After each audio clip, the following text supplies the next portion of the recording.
투자의 성공은 오랫동안 투자한 사람의 것이지 내가 주식을 맞추는 게 아니다. 우리는 맞출 수 있다고 착각을 하죠. 앞으로 경쟁력 있는 회사가 어떻게 될 것이냐. 네. 그거의 판단이지 가격을 보고 막 네. 사고 팔고 하면은 그거는 좋은 전략이 아니죠. 20대라 그러면 월급의 10%, 15%는 무조건 너를 위해서 주식에 투자해라. 무조건 해야 된다. 주식에 투자하는 게 위험한 게 아니라 투자 안 하는 게 위험하다. 돈을 일하게 해라. 그런 나중에 다 후회하거든요. 30대, 40대일수록 더 많은 돈을 투자해야 되겠죠. 이미 시간이 지났으니까.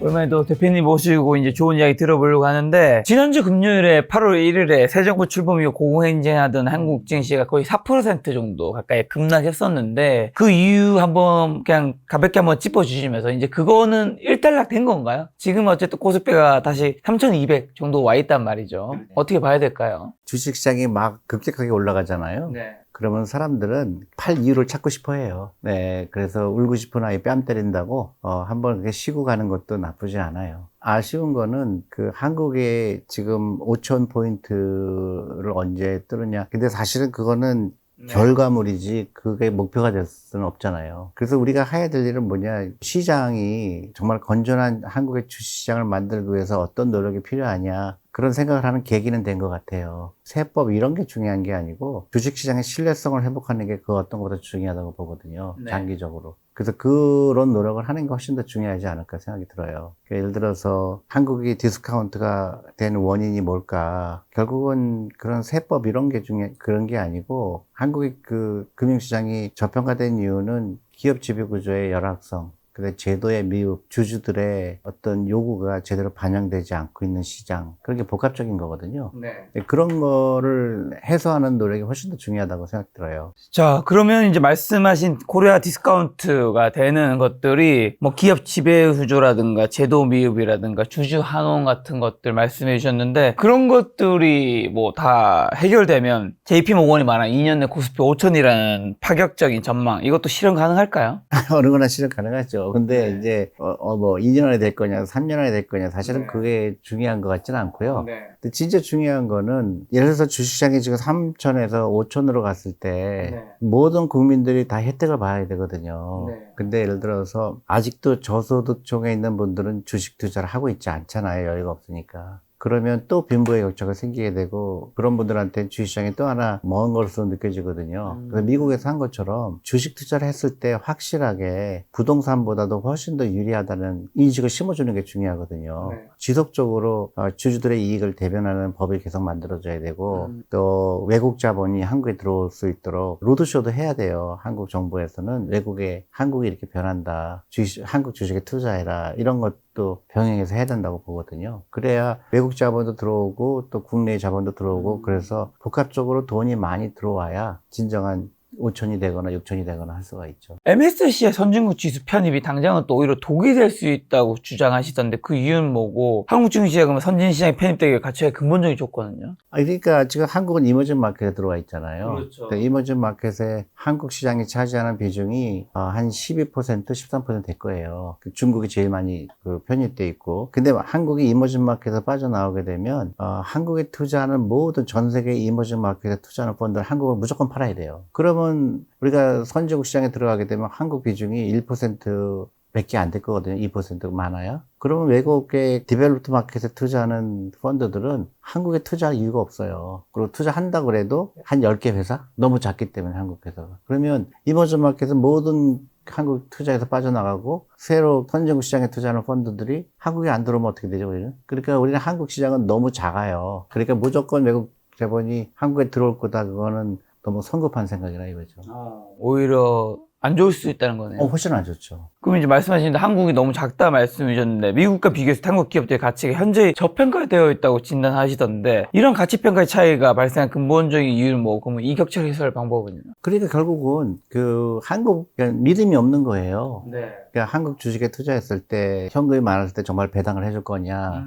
그러니까 주주들이 불만이 있을 때 어떤 해소 방법이 있느냐. 또 이사회가 정말로 모든 주주들의 이익을 반영하느냐. 그게 다 의문점인 거죠. 그러면 투자하고 싶지 않은 거죠, 한국에. 그 다음에 또 더 나아가서는 조금 더 근본적인 수가 있는데, 한국의 미래에 대해서 주식에 투자하는 입장은 한국의 미래에 대해서 낙관적인 생각을 가져야 되거든요. 근데 이제 한국에 보면은 어떻습니까? 지금 그 젊은 사람들한테 너 그 꿈이 뭐냐? 그러면 미국은 창업을 하거나 아니면 창의적인 생각을 하는데 한국은 젊은 사람들이 대부분 제일 원하는 게 의사가 되는 거고 그 사교육 반들하고 저번 밤 11시까지 있는 전 세계에서 유일무이한 나라거든요. 네. 그러면 한국의 미래는 밝지 않다는 생각이 드는 거죠. 그래서 전반적으로 한국의 미래에 대해서 좀 갸우뚱하는 투자가들이 많은 거죠. 그거를 해소해야 돼요. 그 중에서 또 하나가 세제 개편안 중에 하나일 텐데 대주주 양도세 기준이 지금 10억으로 강화됐잖아요. 그래서 연말에 매도 물량 출회될 가능성이 커졌다고 하는데 이게 이제 원래는 50억이었는데 요거 50억에서 10억으로 낮아진 거에 대해서 어떻게 생각하시는지, 그리고 이거는 한국, 원래 미국에서 또 대표님은 금융계 계셨으니까 한국 기준했을 때 얼마 정도를 해야지 정말 적당할까요? 아니, 저는 50억이냐 10억이냐 그게 굉장히 너무 임의적이잖아요. 100억이 맞아요, 50억이 맞아요, 10억이 맞아요. 그건 너무나 그런 어떤 근본적인 펀더멘탈한 얘기가 아니잖아요. 그렇죠. 그리고 50억에서 10억 내면 그 돈 많은 사람들이 주식을 팔 거다. 네. 그러면 주식 떨어질 거다. 그게 어느 정도 사실 아닌가요? 아니, 글쎄, 뭐, 그럴 수도 있겠죠. 근데 그게 4% 빠질 정도에. 그리고 이제 그런 거 논의가 중요하지 않다는 얘기예요, 저는. 굳이 그런 논쟁을 불러일으켰을까 하는 그런 문제는 있지만, 말씀드린 대로 정말 펀더멘탈한 거는 한국 기업이 변해야 되고, 네. 한국 자본시장이 규제라든가 이런 거 다 많이 풀려야 되고, 그 다음에 금융업의 중요성을 알아야 되거든요. 네. 그러니까 부동산에 들어가는 게 좋으냐, 주식에 투자가 들어오냐, 당연히 주식에 투자하는 게 좋다는 인식이 돼야 되거든요. 근데 거기 부족하죠. 갑자기 투자하라고 그랬는데 갑자기 세제가 뭐 이상하게 나오거나 또 어떤 의지가 별로 안 느낄 수가 있죠. 모든 주식은 다 센티멘트잖아요. 그렇죠. 그러니까 내가 주식에 투자할 때는 기업에 투자하는 거고, 기업에 투자하면 이 기업이 정말로 주주들의 이익을 정말 대변하는구나. 그런 인식이 없으면 주시장이 5천이 되건 6천이 되건 아무 의미가 없죠. 네. 그래서 저는 그거를 정말 진정한 금융 강국이 되려면 이런 변화가 필요하다고 얘기하는 거죠. 그럼 말씀하신 아까 전에 기업 지배구조든 제도 미흡이든 주주 환원이든 관련된 것들이 이제 문제는 우리가 다 알고 있는데 맞아요. 그걸 모르지 않죠, 정부도. 기업도 모르지 않을 거고 개인도 모르지 않을 겁니다. 문제를 아는 것도 굉장히 중요하지만 그걸 안다고 해서 해결할 수 있느냐는 또 굉장히 다른 문제라 생각하거든요. 그렇죠. 그러니까 여태까지 잘 안 된 거죠. 네. 그래서 저도 얼마나 오랫동안 주장을 했어요. 상법 개정해야 된다. 네. 주주들이 포함이 돼야 된다. 이사회가 충성하는 거. 근데 이루어졌잖아요. 어쨌든 한 20년 걸렸지만 그 다음에 텐더 오퍼, 그러니까 공개 매수 같은 경우에 그동안 잘못된 편견, 그래서 대주주만 이익 보는 거에서 지금은 공개 매수를 의무한다든가 또 자사주 소각한다든가 굉장히 빨리 변화가 되고 있는 건 있죠. 근데 이런 거에 대한 공감대를 하기 위해서는 정말 주식시장이 중요하구나, 우리나라의 미래에 금융산업이 중요하다 하는 거를 그런 공감대가 돼야지 새로운 개혁을 할 때 힘이 받쳐주겠죠. 어쨌든 그런 것들이 좀 돼야지 한국 증시가 뭐 4천에도 5천에는 갈 수 있을 텐데 지금 장을 보니까 코스피 3,200과 코스닥이 한 800 정도인데요. 현재 시점에서 이제 한국 주식이랑 미국 주식 한번 대표님께서 보시는 그 관점에서 점검 한번 해주신다면 어떤 상황인가요? 미국은 뭐 아시다시피 정점을 계속 경신하고 있죠. 네. 새로운 성장 AI라든가 그거에 이제 많은 기업들이 나오고 매그니피션트 세븐이라 그러나요? 그런 기업들은 계속 주식 가격이 올라가고 있고, 반면에 이제 한국은 그동안 소외된 것도 사실이죠. 소외된 이유 중에 여러 가지가 있는데 미국 주식은 계속 이제 성장, 아주 새로운 산업, 이거에 대해서 사람들이 열광하는 거고, 한국으로 돌아왔을 때는 한국은 밸류에이션 굉장히 싼 주식이 많은 거예요. 프라이스북이라든가 이런 기업들이요. 그래서 한국 시장은 굉장히 저는 그 포텐셜이 좋다, 그렇게 말씀드릴 수가 있고요. 그리고 미국만 무조건 좋다, 그러니까 미국은 무조건 잘 된다, 그런 그것을 한 템포 좀 쉬워볼 필요가 있어요. 한국은 우리 스스로가 너무나 비관적인 얘기를 너무 많이 했잖아요. 저는 투자하는 입장에선 컨트롤리언, 그러니까 반대되는 거에 베팅을 하는 투자가가 거의 많은 경우도 훨씬 더 좋은 수익률을 내거든요. 네. 예를 들어 국민연금조차도 한국 주식 안 하잖아요. 좋은 사인이에요. 한국 주식이 싸다는 거예요. 근데 국민연금은 한국 주식에 너무나도 많은 지분을 가지고 있다 보니까 어쩔 수 없이 점차 지분을 줄이고 해외 주식을 가져갈 수밖에 없는 거 아닌가요? 처음 들어보는 얘기인데요. 한국 사람들의 노후를 위한 건데 한국 주식이 10%만 없다는 게 문제 아니에요. 그거 얘기는 한국을 안 믿는다 이제 이거랑 똑같은 얘기거든요.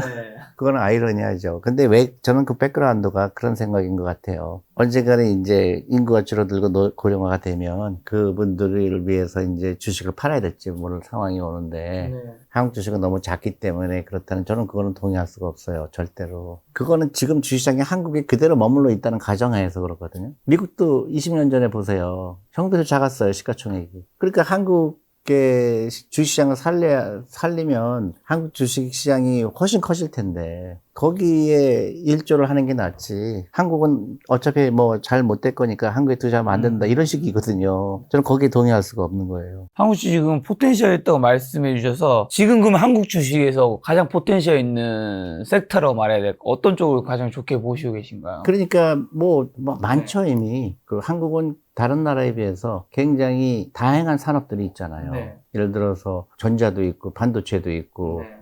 쉽빌딩도 있고 굉장히 많잖아요. 인터넷 회사도 있고 네. 구글이 아니라 저기죠. 네이버, 카카오. 네이버도 있고 카카오도 있고 이렇게 다양한 산업이 있는 나라는 드물어요. 근데 다 포텐셜이 있죠. 포텐셜을 최대한으로 끌어들이는 방법은 결국은 미국처럼 금융업이 발달하지 않으면 다 필요가 없어요. 그리고 새로운 기업이 나와야 되죠. 우리 창업이 많이 나와요. 창업 정신이 필요하고. 그냥 이론적인 게 아니라 한국만 유일하게 가능한 나라예요. 우리를 너무 과소평가해요.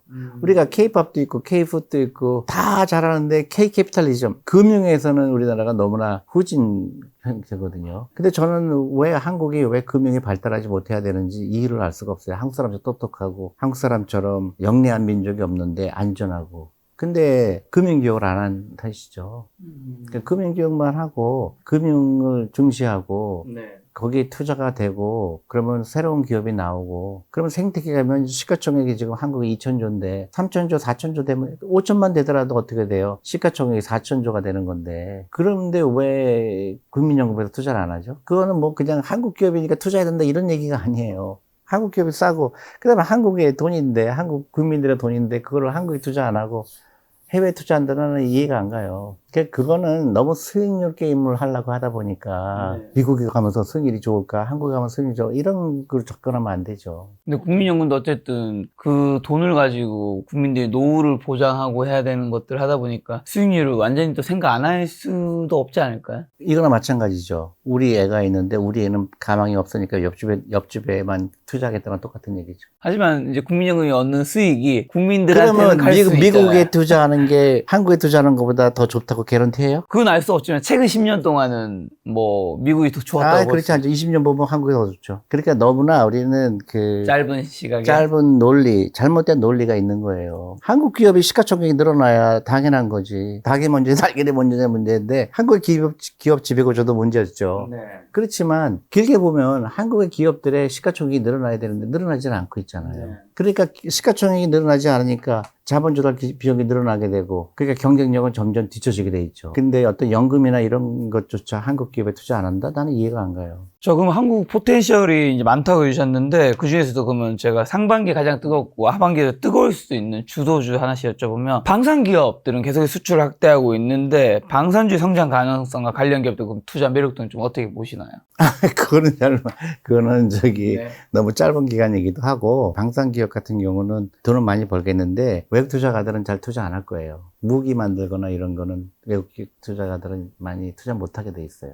그걸 떠나서 전망을 바꿀 수 있죠. 외국 투자자들이 많이 투자 못 하기 때문에 좀 이제 조심해야 되는 수도 있다는 의미로 받아들여야 될까요? 그렇죠. 대부분 그런 유엔하고 그런 협약을 맺습니다. 외국 자산운용사들은. 보통 ESG잖아요. 담배 회사라든가 술 만드는 회사라든가 무기 만드는 회사들은 가능한 투자를 못하게 하는 협약을 맺죠. 그러면 이제 조선주에서 얼마 전에 한미 관세 협상도 좀 이루어졌는데 그 중에서 조선주 섹터가 굉장히 수혜를 받는다고 이제 언급이 많이 되었는데 MRO 사업과 군함 건조에 대한 기대감으로 조선주가 굉장히 급등했는데 주가는 미래가치에 충분히 반영하고 있는지 아니면 좀 추가 상승 여력이 있는지 한국의 조선 산업 어떻게 보실까요? 그러니까 미국 같은 경우는 이제 조선업은 굉장히 하향 산업이었거든요. 그렇죠. 그러니까 인건비가 비싸고 하니까. 근데 이제 한국 기업은 굉장히 그런 면에서 생산성이 높은 나라니까 시너지가 있을 수는 있겠죠. 자, 그리고 AI 시대에 본격화되면서 전력 수요가 굉장히 급증하고 있는데, 그러면 국내 원전 기업의 경쟁력과 성장 가능성 어떻게 보시고 요즘에? 그러한 이제 원전에 대해서 전 세계가 그 부정적이었잖아요. 그러니까요. 그래서 근데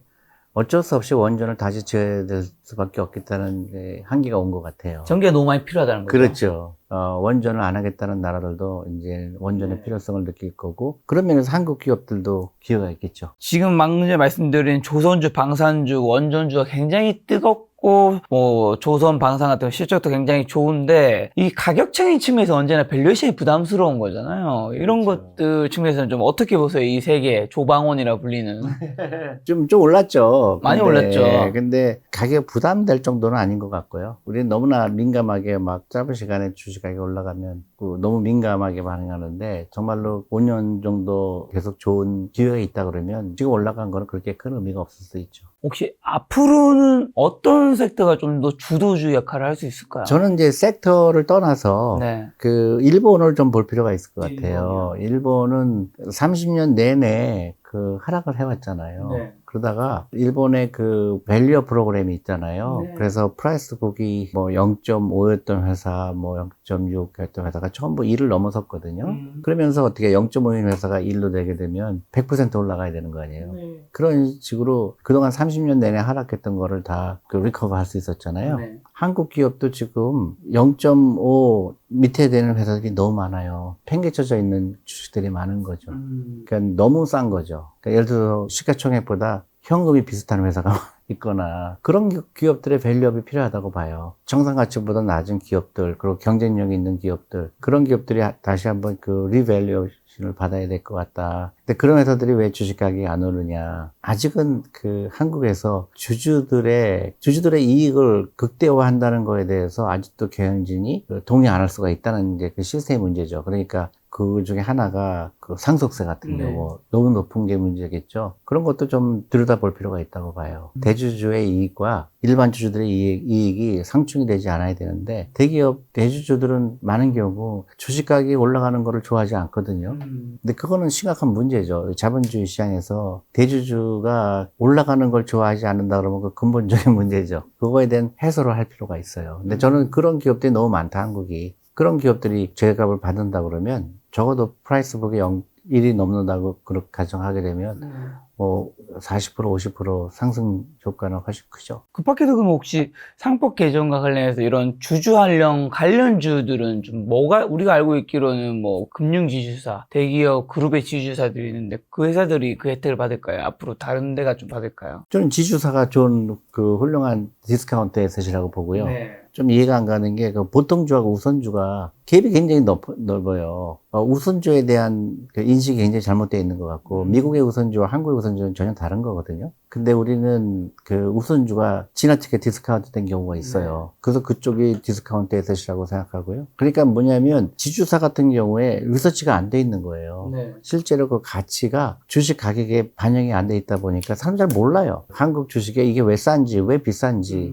그거에 대한, 특히 지주사에 대해서 그런 리서치가 거의 안 돼 있어요. 그러니까 어떻게 보면 기회죠. 그러니까 어떤 섹터를 봐서는 회사가 멀쩡하게 잘 벌고 있는데 시가총액이 내가 볼 때 한 5조 원 돼야 되는데 1조밖에 안 된다든가 그런 게 있죠. 근데 그게 왜 그렇게 되느냐, 여러 가지가 이유가 있겠지만 리서치가 안 돼 있다는 이유, 또 하나는 사람이 잘 모르니 그 결과 모른다는 거, 세 번째는 대주주가 관심이 없다는 거. 그런 복합적인 거를 해결하는 거는 결국은 주주들이 해결할 수 있는 법과 제도가 필요해요. 근데 그게 좀 아직은 미비하죠. 최근에는 증권이나 보험주 관련된 증권사의 투자 의견이 줄줄이 하향 조정되고 있던데 혹시 그 이유는 뭐라고 보시나요? 저는 금융 그 회사의 앞날은 밝을 거라고 생각이 드는데, 금융업이 계속 발달하게 되면 금융 회사들은 당연히 밸류에이션이 올라가겠죠. 좀 가파르게 오른 면도 있죠. 은행들이 굉장히 소외됐다가 가파르게 올랐으니까 그거에 대한 조정이라고 생각할 수 있겠죠. 2차 2차 전지가 몇 년 전에도 굉장히 뜨거웠는데 여전히 뭐 좀 반등하긴 했지만 물려 있으신 분도 있는데 2차 전지 산업이 어쨌든 전기차 캐즘에 좀 들어간 부분도 있고 한데 어떻게 좀 보시나요? 저는 솔직히 이제 우리나라가 소품종 대량식 대량 생산의 시대는 앞으로 힘들 거라는 생각이 들거든요. 그러니까 우리가 반도체를 통해서 많은 부를 창출했듯이 2차 전지나 이런 거를 통해서 또 한번 부흥할 거냐. 그에 대해서는 저는 약간 회의적이에요. 중국이 너무 경쟁력이 세요. 그리고 전기 자동차도 중국이 앞서고 있고. 굳이 그렇게까지 우리나라가 그렇게 대규모 투자를 통해서 그 이윤을 창출하는 시대는 이제 어쩔 수 없이 다른 방향을 찾아야 된다. 미국이 한 걸 그대로 생각하면 되죠. 미국도 다 뺏겼죠. 그 경쟁력을 어쩔 수 없거든요. 네. 조선도 뺏기고 자동차도 뺏기고 근데 일본도 뺏기겠죠. 일본은 유일하게 남은 게 뭐죠? 자동차 하나죠. 이제 안 돼요. 일본도 한계가 오기 시작한 거죠. 네. 제조업에. 네. 그러면 어떻게 되냐? 서비스 업종으로 갈 수밖에 없어요. 금융, 그 다음에 엔터테인먼트, 게임, 부가가치가 높은 산업으로 갈 수밖에 없죠. 그래서 금융업이 굉장히 중요하다고 제가 주장하는 이유가 금융업이 발달한 나라는 망하지 않는다. 강대국이 된다. 저는 그걸 믿고 있는 거죠. 자, 미국 얘기해 주셔서 AI가 인터넷에 등장한 맞먹는 패러다임의 변화를 가져올 것이라고 전망하시던데 AI 시대 유망한 산업 분야 그럼 투자 기회는 어디에 있다고 보시나요? 저는 이제 인터넷이라는 게 나왔을 때 굉장히 전 세계가 완전히 패러다임이 바뀌었잖아요. 그렇죠. 그래서 전혀 우리가 생각하지 못한 기업들이 나왔죠. 페이스북이 나오고, 뭐, 아마존이 나오고, 사실 엄청나잖아요. 그렇죠? 전혀 과거에 있던 제조업의 시대에서 이 플랫폼의 시대로 온 거거든요. 불과 20년 밖에 되지 않았거든요. 그렇죠. 근데 이 AI를 통해서는 이것도 저는 이제 하나의 정말로 엄청난 패러다임이 변할 거라고 보는데 개인도 그렇고 국가도 그렇고 그 어떤 AI다 그래서 뭐 한 기업이 잘 될 거다 이런 걸 떠나서 AI가 전 산업에 걸쳐서 할 것 같아요. 그러니까 예를 들어서 이건 AI의 뭐 AI 대표주다 이런 게 아니고 SK텔레콤이다. 그럼 AI 효과를 엄청나게 볼 거예요. 통신회사 같은 경우. 개인도 마찬가지로 AI를 잘하는 사람과 AI를 잘 모르는 사람의 차이는 엄청나게 있고 또 투자계도 마찬가지죠. 저 투자도 예를 들어서 옛날에 애널리스트가 10명이 하던 거를 챗GPT가 딱 1분이면 다 끝내니까 그 생산성이 이루 말할 수 없죠. 이건 AI 종목이다 이런 걸 떠나서 이렇게 투자할 때 AI를 통해서 이 회사가 얼마큼 더 경쟁력을 배가할 수 있을까? 그거에 대해서 포커스 해야 될 것 같고 통신업이 AI의 큰 혜택이 될 거라고 보고요. 제약회사도 그렇고 전 분야에 저는 AI가 굉장히 중요하다고 봐요. 주식도 이 회사가 AI에서 어떤 생각을 갖고 있는지 어떤 투자를 하고 있는지 거기를 유심히 봐야 될 거라고 생각해요. 통신업이라든가 제약바이오도 AI 뭐 그냥 수혜를 받는다 말씀해 주셨는데 지금 AI로 가장 뜨거운 대장주들은 어떻게 보면 엔비디아라든가 팔런티어 같은 미국 AI 관련된 기업들이 주가가 굉장히 급등했는데 이런 기업들이 혹시 가치는 어떻게 평가하고 지금 시점에서 이런 기술주에 투자하는 거는 어떻게 보시나요? 제 생각이긴 하지만 걱정이 될 정도로 밸류에이션이 높아요. 아, 많이 올랐다. 네, 너무 많이 올랐죠. 네. 그러니까 밸류에이션을 따지는 그거는 이미 지금 지나갔죠. 그 구간은. 너무 많은 그 기대에서 뭐 너무나 많은 금액을 투자하는 거는 저는 좀 자제해야 된다고 봐요. 대부분 막 이렇게 옛날에 닷컴 버블처럼 막 그 기대값이 올랐을 때는 반드시 버블이 껴요. 닷컴 때 똑같이 그랬거든요. 천문학적으로 그 높은 시가총액을 유지하는 거는 글쎄요. 약간 부정적이에요. 닷컴 때도 인터넷은 그 이후로도 계속해서 발전했겠고 AI도 이후로도 굉장히 발전은 더 하겠지만 지금 AI 열풍이 닷컴 때의 버블과 약간 좀 비슷한 느낌이 있다는 건가요? 그렇죠. 가격적인 측면에서. 그렇죠. 왜냐하면 닷컴 때는 그냥 무조건 인터넷만 한다 그러면 올랐잖아요. 네. 그러니까 어떤 밸류에이션이나 이런 것도 전혀 사람들은 들여다볼 생각을 안 했거든요. 근데 그게 다 이제 그 거품이 빠지고 먼지가 다 되니까 살아남은 기업들 재편된 것처럼 이 AI도 엄청난 그 부가 올 것처럼 하니까 밸류에이션이 너무 그 디맨딩한 거죠. 좀 기다려도 된다 그런 생각을 하는 거죠. 근데 예를 들면 말씀드린 엔비디아 같은 경우는 워낙 매출과 영업이익이나 실적이 어느 정도 이제 가격만큼은 몰라도 어쨌든 뒷받침되고 있잖아요. 그렇지만 퍼가 뭐 100이고 200이잖아요. 네. 그러니까 잘 안 될 거라고 얘기하는 건 아니고. 그렇죠. 너무 비싸다. 그렇지. 가격이. 그렇죠. 그 얘기죠. 자, 그럼 혹시나 테슬라 주가가 부진한 이유는 뭐고 혹시나 언제쯤 매수 적기가 올 수 있을까요? 테슬라도 저기 비슷한 그런 딜레마가 있을 것 같아요. 테슬라도 그 밸류에이션 디맨딩하고 너무 좀 조정받은 상태인데도 그렇죠. 다 비싸다고 생각했는데도 테슬라를 사는 이유는 테슬라밖에 없다. 진짜 테슬라의 고민은 중국 회사들일 것 같아요. 중국 회사들이 너무 싸게 잘 만들고. 중국은 그런 회사들이 많잖아요. 샤오미도 네. 있고. 근데 미국의 테슬라 혼자 벅찰 수가 있고요. 그런 무역 전쟁 때문에 중국에 수출하는 거는 굉장히 힘들어질 거고. 그 다음에 이제 일론 머스크에 대한 리스크죠. 일론 머스크라는 천재성 때문에 주가가 올라가긴 했지만 또 그 반대로 그만큼 리스크가 크죠. 그 잘못되면은 너무나 그 한 사람의 그 그쵸. 결정이 중요한 영향을 끼치니까. 지금 혹시 그러면 좋게 보시는 미국 빅테크 주식은 없으신가요? 그냥 다 비싼가요? 그러니까 저는 ETF S&P 500이 지금은 제일 낫지 않을까. 주식도 좋고요. 그 어떤 한두 종목에 쏠리지 쏠리지 말고요. 그래서 뭐 테슬라에 그냥 너무 많은 재산을 투자한다든가 그럴 필요는 없다는 얘기죠. 자, AI 기술 발전이 또 기존 산업, 특히 금융업, 애널리스트 등의 직업에도 큰 변화를 가져올 것이라고 예측하셨는데, 이런 변화 속에서 개인 투자자들은 그럼 어떤 역량을 좀 키워야 될까요? 그러니까 개인 투자가는 이것 때문에 그 투자 철학이 바뀌면 안 되고요. 결국은 우리가 항상 얘기하는 가장 심플한 거죠. 장기 투자하고 골고루 투자하고 주식 잘 들여다보지 말고 퇴직연금, 연금저축 이걸 통해서 꾸준하게 주식 비중을 늘려라.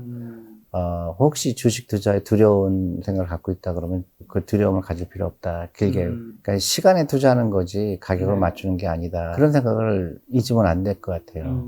말씀하신 투자는 타이밍이 아니라 시간이 게임이다라는 투자 철학을 갖게 되면 혹시 근데 계기점이 있으실까요? 대표님은? 한국에 있을 때는 주식이라는 걸 아예 몰랐고요. 네. 근데 미국에서 이제 펀드 매니저 하면서 경험도 있고요. 결국은 투자의 성공은 오랫동안 투자한 사람의 것이지 내가 주식을 맞추는 게 아니다. 가격을 맞추는 게 아니에요. 못 맞춰요.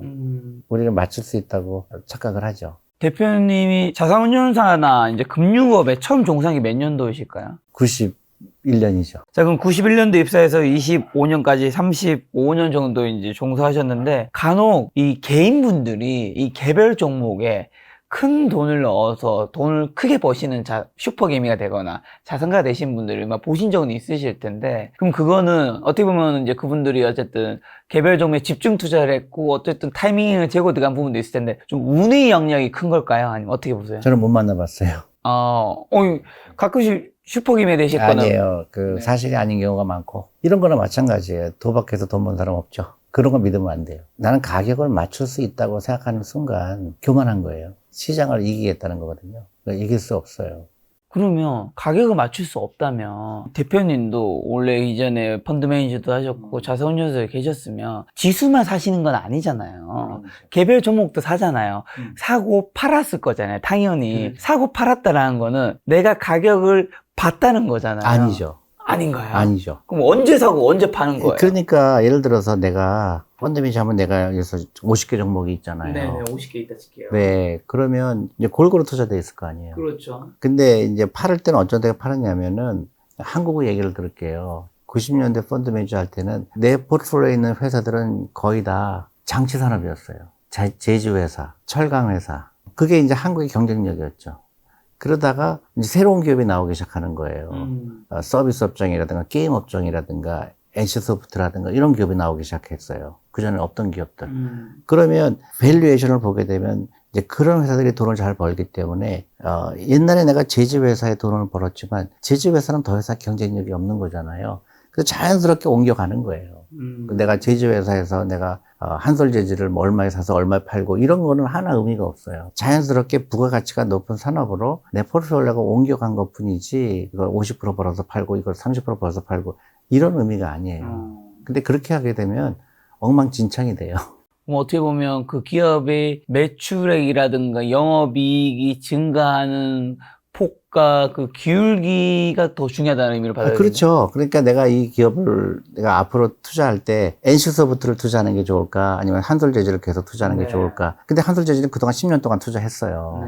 그러니까 더 이상 이제 이게 한국이 이제 더 이상 그쪽에서는 성장할 수가 없다는 판단을 하게 되는 거죠. 예를 들면. 그래서 그래서 그걸 팔고 이걸로 옮겨가는 과정이 이제 지금도 마찬가지죠. 내가 펀드 매니저라 그러면 한국이 지금 앞으로 어떤 기업이 잘 될까? 아까 말씀하신 대로 예를 들어서 방산 쪽이 잘 될 거라고 생각하면 방산 쪽에 조금씩 내가 포트폴리오 옮겨가는 거예요. 그러면 이제 한마디로 그 섹터나 그 종목이 어쨌든 그 회사가 돈을 벌어들이는 게 이제 더 증가하거나 그 증가폭 기울기가 이제 큰 곳으로 이제 그렇죠. 자연스럽게 간다는 그러니까 건데. 결국은 앞으로 경쟁력 있는 회사가 어떻게 될 것이냐. 네. 그거의 판단이지, 그 가격을 보고 막 네. 사고 팔고 하면은 그거는 좋은 전략이 아니죠. 그러면 한국의 앞으로, 지금부터 앞으로 경쟁력 있는 섹터는 좀 어디 쪽이 그럼 가까울까요? 그러니까 저는 이제 서비스 업종이라고 얘기하는 거고. 서비스업에서? 그 다음에 또 하나, 그 업종에 상관없이 지금 프라이스북이 낮은 기업들이 너무 많다. 근데 예를 들어 이런 경우가 있어요. 이 산업 자체는 그 하향 산업인데 아무도 이 회사에 관심이 없는 거예요. 왜냐하면 다 망하고 이 회사만 남은 거예요. 예를 들어서. 근데 밸류에이션이 너무 싼 거예요. 그러니까 또 경쟁자도 안 생겨요. 근데 그런 기업도 하나의 좋은 투자 대상이 될 수가 있는 거고, 지금 한국의 입장에서 봤을 땐 전반적으로 너무 싸다. 하나의 큰 매력 포인트고, 밸류에이션이 청산 가치보다 낮은 기업들, 이제 아까도 얘기했지만 지주회사 같은 경우 다시 들여다볼 필요가 있고, 그 우선주와 보통주도 지나치게 디스카운트가 많이 된 것도 저는 기회라고 보는 거죠. 그럼 아까 말씀해 주신 그 서비스업은 조금 더 구체적으로 어디를 말씀하시는? 서비스업은 이제 그런 거죠. 우리 생각 뭐 호텔 여행 이런 쪽은 아닐 것 같아서요. 예를 들어서 그런 거죠. 카카오 같은 거죠. 인터넷 서비스. 예, 플랫폼이라든가 금융 회사라든가. 지금 한국은 전부 우리는 사고를 할 때 우리는 매니팩처링 회사만 생각하잖아요. 제조업만.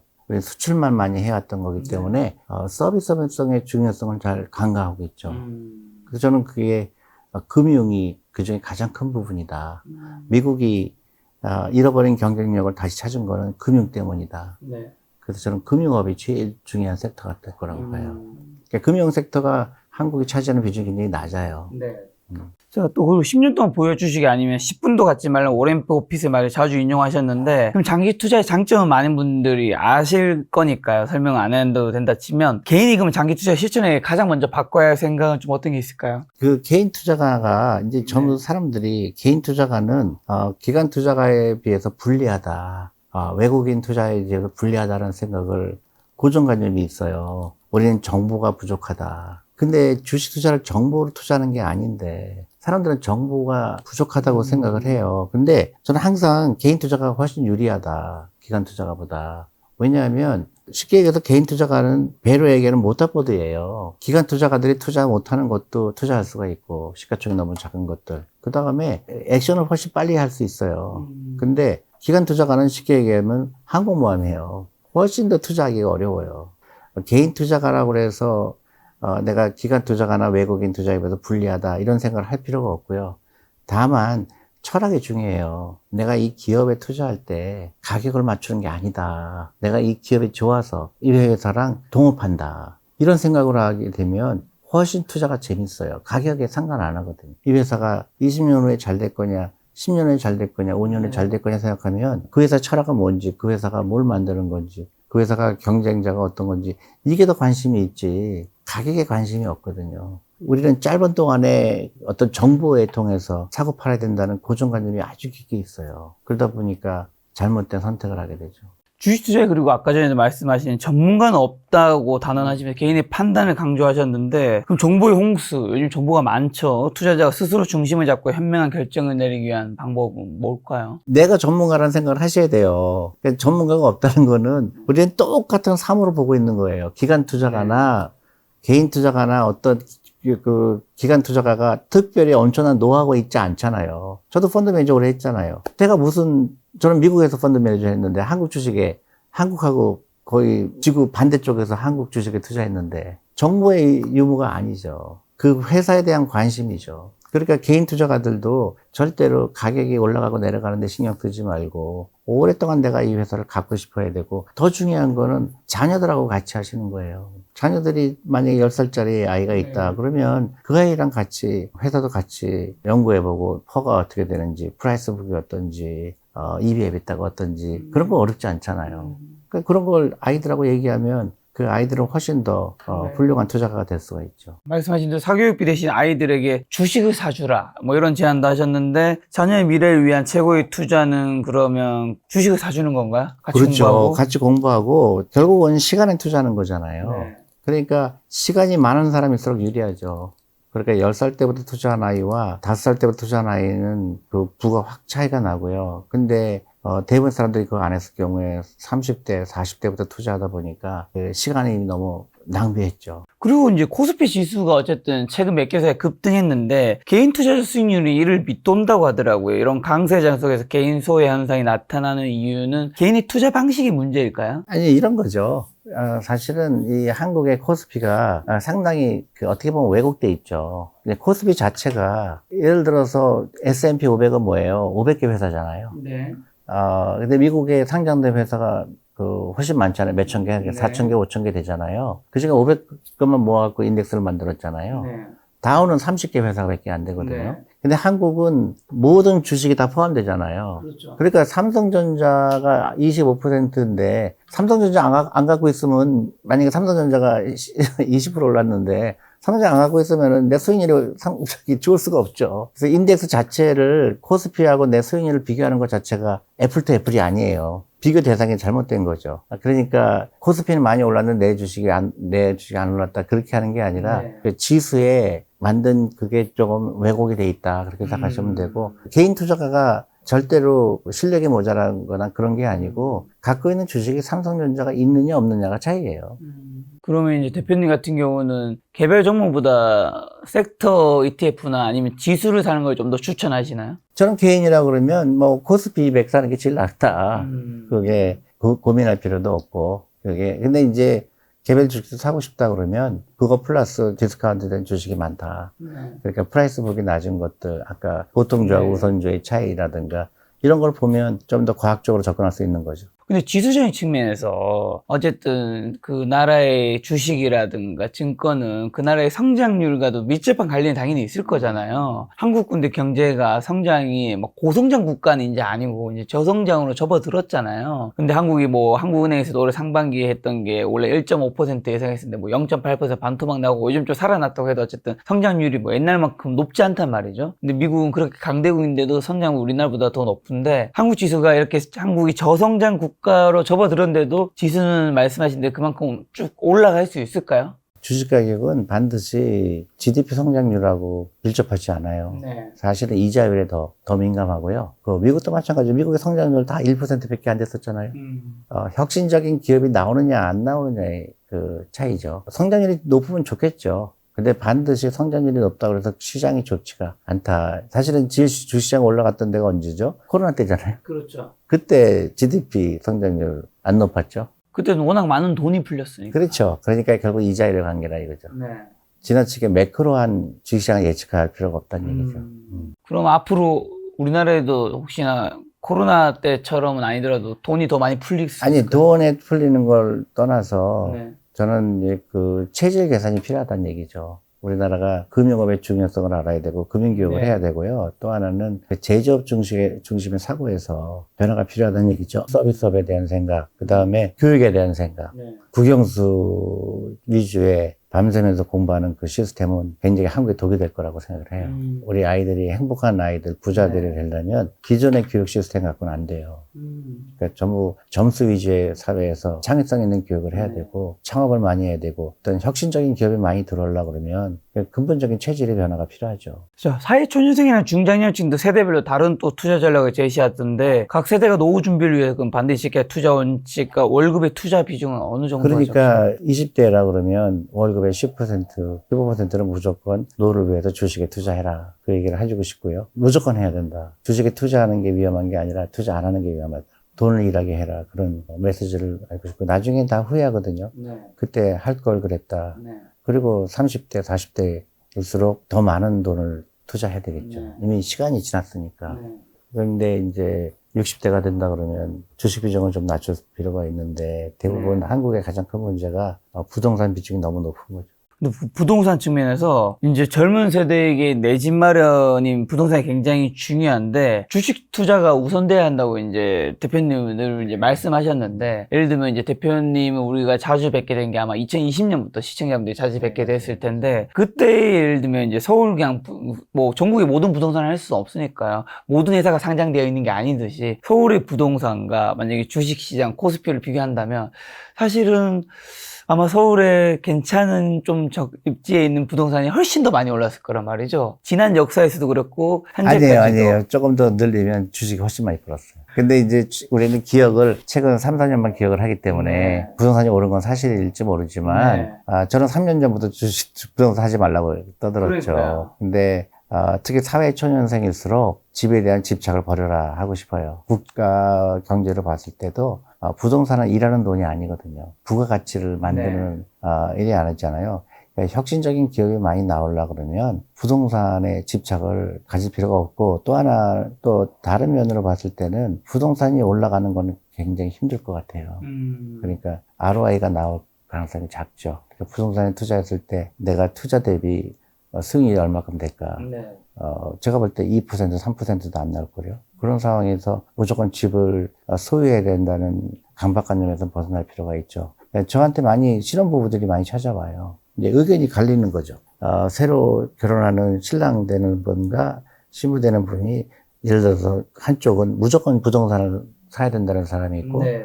또 다른 한쪽은 주식에 투자해야 된다. 그랬을 때 제 어드바이스는 주식을 해야 된다. 주식은 작은 돈으로 할 수 있다. 월급의 10%만. 근데 부동산은 너무나 큰 재산에 너무나 큰 위험을 지는 거다. 그래서 저는 주식에 투자해야 된다. 그리고 국가적으로도 주식에 투자하는 게 맞고, 또 그게 경제적 이론에도 맞고, 네. 주식이 더 당연히 올라야 되는 거거든요. 부동산이 주식보다 더 좋다는 얘기는 굉장히 이상한 경제죠. 그러니까 하이리스크 하이리턴이거든요. 내가 주식에 투자한다는 거는 그만큼 내가 높은 수익을 기대하고 투자하는 건데, 부동산보다도 아니다 그러면 그 나라의 경제는 굉장히 이상한 거죠. 그럼 건전한 투자를 위해서 이제 어쨌든 주식 투자를 한다면 개인 투자자들이 절대 하지 말아야 할 행동은 어떤 게 있을까요? 남 얘기 듣지 말아라. 그러니까 리듬강 듣지 말아라. 네. 망신다. 그러니까 내가 전문가다. 그 생각을 하셔야 되고요. 네. 당연히 뭐 B2 연끌은 안 될 거고. 당연하죠. 그리고 투자라는 건 재미난 거다. 네. 고통이 아니다. 근데 사람들 고통스럽게 생각을 해요. 막 가격을 쳐다보거나 네. 막 단기간에 막 좋았다 나빴다 그렇게 하지 말고, 그러니까 내가 주식에 투자하는 이유는 딱 한 가지 이유예요. 노후 준비예요. 단기간에 내가 큰 돈을 벌려고 하는 게 아니라 노후 준비인데, 노후가 앞으로 20년 후가 될 수도 있고 30년 대가 될 수도 있고, 그때를 위해서 투자한다. 가격이 중요하지 않죠. 그러고 나는 시간이 없다. 그러면 S&P 500이나 코스피 200 사는 거고, 꾸준하게 라이프 스타일 바꾸는 거죠. 좀 소비를 줄이고 투자하고. 그렇게 어려운 일은 아니죠. 그리고 가능한 한 이 단기 투자하는 유튜브나 그런 방송은 안 보는 게 좋아요. 자, 그러면 마지막으로 현금 한 1억 원 있는 분이 있다면 뭐 지수든 뭐 섹터든 뭐 종목이든 좀 어떤 쪽에 어떻게 좀 포트폴리오를 해놓으면 좋을까요? 전제 조건이 있죠. 전제 조건. 네, 그 돈이 5년 동안 필요 없는 돈이죠. 네, 필요 없는 돈이라고 치겠습니다. 네, 필요 뭐 없는 돈이라고 당장 그러면, 뭐 어디에 들어가야 되는 게 아닙니다. 근데 예를 들어서 내가 이제 주식에는 한 번도 투자해 본 적이 없거나 그러면 그냥 코스피 250%, S&P 500 50% 네. 시작하는 거예요. 연금저축 계좌부터 시작해라. 저는 그 얘기 하고 싶어요. 1,800만 원까지 안 되니까 1,800만 원 채우고 나머지는 일반 계좌를 하더라도 네. 연금저축 계좌부터 시작해라. 그렇게 제가 말씀드리고 싶어요. 좀 아시는 분들은 이 50대 50 비율에서 이제 섹터라든가 종목으로 가야 되는 건가요? 그렇죠. 그 다음에 이제 이미 700개 회사 투자한 거잖아요. 네. 그렇죠. 이 코스피 200, 네. S&P 500. 그러니까 500, 200, 이미 내 돈은 엄청나게 분산 투자 돼 있는 거예요. 그렇죠. 네. 그러니까 섹터별로 가더라도 결국 S&P 500에 들어가요. 그죠? 그러니까, 차라리 마음 편히 거기 투자하고 나머지는 내 본업에 집중해라. 네. 그리고 이제 금융에도 관심이 있어야 되잖아요. 네. 그러니까 주식도 좀 골라보고. 투자의 즐거움을 느끼는 거죠. 알겠습니다. 오랜만에 대표님 모시고 좋은 이야기 들었는데 마지막에 저희 시청자분들에게 투자 조언 한마디만 주고 가신다면요. 한국 주식시장이 기지개를 핀다 그럴까? 잘 될 거라는 제 개인적인 생각이에요. 지금부터 투자에 대해서 두려움을 혹시 느끼고 싶다 그러면 당장 계좌를 여시고 작은 돈이라도 시작을 하라. 네. 그리고 돈이 일하게 하지 않고 패시브 인컴이 없을 경우에는 나중에 힘들다. 그러니까 내가 은퇴할 다음에 내 육체로만 일하는 것 갖고는 절대 노후 준비 안 된다는 거죠. 돈을 일하게 하는 것 중에서 가장 훌륭한 방법이 주식에 투자하는 거다. 주식에 투자하는 거는 기업에 투자하는 거다. 잘못된 어떤 편견이 있다 그러면 그 편견을 없애는 거를 저는 정말 추천드립니다. 가시기 전에 확인차 한 번만 여쭤보면 당연히 대표님 스타일상 비트코인은 굉장히 안 좋게 생각하실 것 같긴 한데 예전에는 사실 2020년, 21년에 비트코인이 막 지금만큼 좀 더 뜨거운 시절은 아니었기 때문에 그때 많이 안 여쭤본 것 같은데 근데 또 한 5년 지나면서 2025년에는 비트코인이 대중들도 많이 하고 있고 이제 기관도 하고 있고 정부, 미국의 대통령도 밀고 있는 어쨌든 코인 관련된 것들이 이제 옛날보다는 밀고 있는데 그러다 보니까 이제 코인에 대한 자산도 어떻게 보면 양지로 많이 나왔잖아요. 그리고 월가라든가 이제 여의도 이런 데에 좀 많이 이제 좀 퍼지고 있는데 혹시 코인에 대한 생각은 대표님은 지금 2025년에는 좀 어떻게 생각을 하고 계신지 저는 자산으로 생각하지 않으시나요? 아니요, 자산 생각하는 게 아닌 게 아니라 네. 이건 금이나 마찬가지죠. 아, 금으로 생각하세요? 아니요, 그러니까 금에 투자하잖아요. 네네. 사람들. 네. 근데 저는 금에 투자하지 않죠. 네. 왜? 금은 돌덩어리잖아요. 그렇죠. 근데 금은 지난 수백 년 동안 살아남은. 그러니까 이제 생각의 차이죠. 네. 나는 금은 돌덩어리다. 이익을 창출하지 않는 거라는 생각을 그렇죠, 하는 그렇죠. 거예요. 저는 코인도 마찬가지라고 생각해요. 금이 금을 낳을 수는 없으니. 그렇죠. 근데 뭐 내가 틀릴 수도 있죠. 네. 근데 어쨌든 코인이 금 정도의 가치는 있다고 보시는 건가요? 아니, 금 같은 거다 이거죠. 아. 그러니까 자체로 이익을 창출하지 않는 자산이다. 네네. 근데 이제 예를 들어 주식하고 코인하고 그 금하고 틀린 점은 주식은 예측을 할 수가 있잖아요. 그렇죠, 그렇죠. 네, 이익이 얼마큼 날 거니까 주식 가격이 올라갈 거다. 네. 장기적으로 보면. 근데 금이나 코인은 내가 알 수가 없어요.